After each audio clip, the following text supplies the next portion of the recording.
Bom, agora nós vamos entrar num assunto importante e que já foi muito discutido por muitas sociedades de psicanálise desde o tempo de Freud.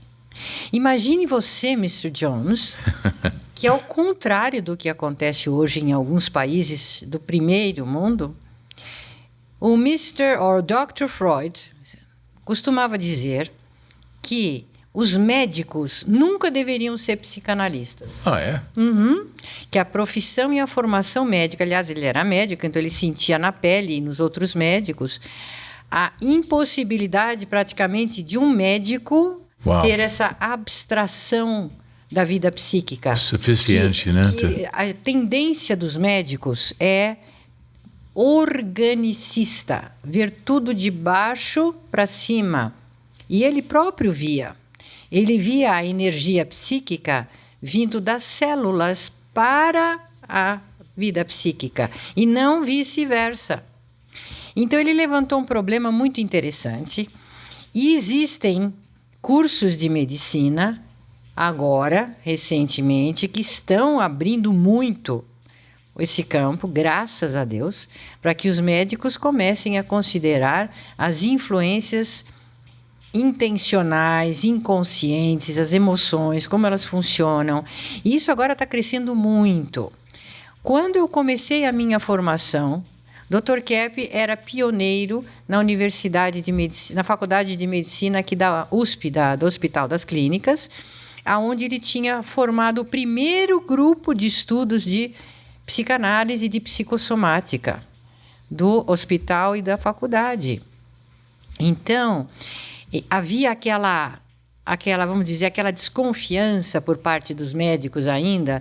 Ah, mas como assim? Isso aí está parecendo mais um tipo de cura espiritual, não é ciência. E aí eu comecei a dedicar o meu trabalho, em grande parte, para mostrar por que é ciência e por que a vida psíquica atinge a vida orgânica. Claro que a vida orgânica também pode atingir a psíquica, porque nós somos um todo energético.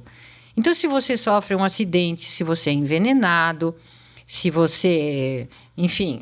Tem radiação, tem isso tudo, influência. Estresse ambiental, tudo isso acaba influindo também na vida psíquica da pessoa, né? Ela está abatida, ela está envelhecida, então ela não tem a mesma energia psíquica, né? Mesma disposição. E foi o meu pai médico, olha, que me indicou os caminhos. E eu escrevi a primeira obra sobre psicossomática, que foi muito difundida nos Estados Unidos, chamado A Cura pela Consciência, Healing Through Consciousness. Então eu acredito que eu também fui pioneira, foi um dos primeiros trabalhos publicados nesse campo. Agora, por que a vida psíquica precisa de uma formação especial? Então, as sociedades de psicanálise percebiam que, para se tratar da vida interior, nós, terapeutas, temos que ter um autoconhecimento profundo para poder ajudar a pessoa. Então, mais do que uma formação teórica, é mister que a pessoa tenha uma formação prática, não só atendendo clientes. Claro que o treinamento em atendimento demora anos até a pessoa conseguir se capacitar, né? Então, ela atende sob supervisão de um psicanalista didata. Mas ela própria precisa passar por anos de terapia, se ela quiser ser uma psicanalista séria. Então, existem faculdades, por exemplo, que dão cursos de psicanálise, mas absolutamente não capacitam a pessoa simplesmente para atendimento em psicanálise. O primeiro requisito é encontrar um centro de psicanálise sério, que tenha psicanalistas didatas, que atendam a pessoa em sessões individuais. Normalmente, nas tradicionais, você precisa fazer 3 sessões individuais, mais 1 ou 2 sessões de grupo depois de algum tempo, 3 por semana, para poder ir desbravando a própria vida inconsciente. Porque senão, sabe o que acontece, Richard? O analista ele pode projetar no cliente os problemas dele. Ele pode querer induzir o cliente a fazer coisas que ele acha certas, de acordo com a percepção dele. Ele pode ter um problema de transferência, positiva ou negativa, o que vai influenciar no tratamento. E também precisa ter experiência de vida. Então, idade. Precisa ter no mínimo uns 30 anos para começar a fazer essa formação. Precisa ter no mínimo 400 horas de psicanálise individual próprias. Precisa ter umas 800 horas de grupo de terapia. Precisa ter uma faculdade de humanas, ou pode ser médica, se o médico tem uma formação humanística, pode ser um curso superior, não precisa necessariamente ser psicologia ou medicina. Às vezes, outras formações também, filosofia, teologia, né, ajudam bastante. E depois precisa fazer o curso de especialização por exemplo, em psicopatologia, psicossomática.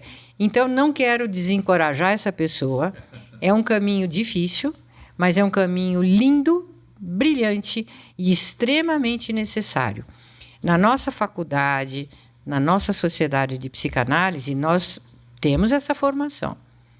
Nós damos essa formação, mas a gente já avisa antes que a formação, para ter um certificado, ela vai exigir muito. E não se encante com soluções fáceis. Escolinhas por aqui e por lá, que te oferecem um diploma com um cursinho rápido, com algumas sessões de psicanálise.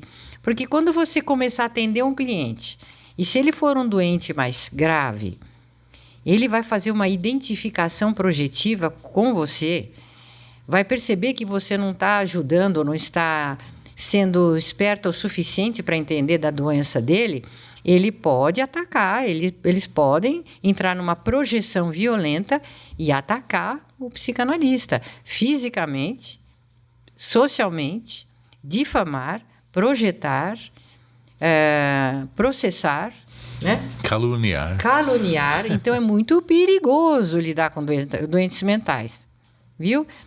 Aqui a gente está formando psicanalistas, muitos psicanalistas não, mas uma quantidade razoável de psicanalistas que já podem ajudar uma porção de gente, porque eles levaram a coisa a sério, né?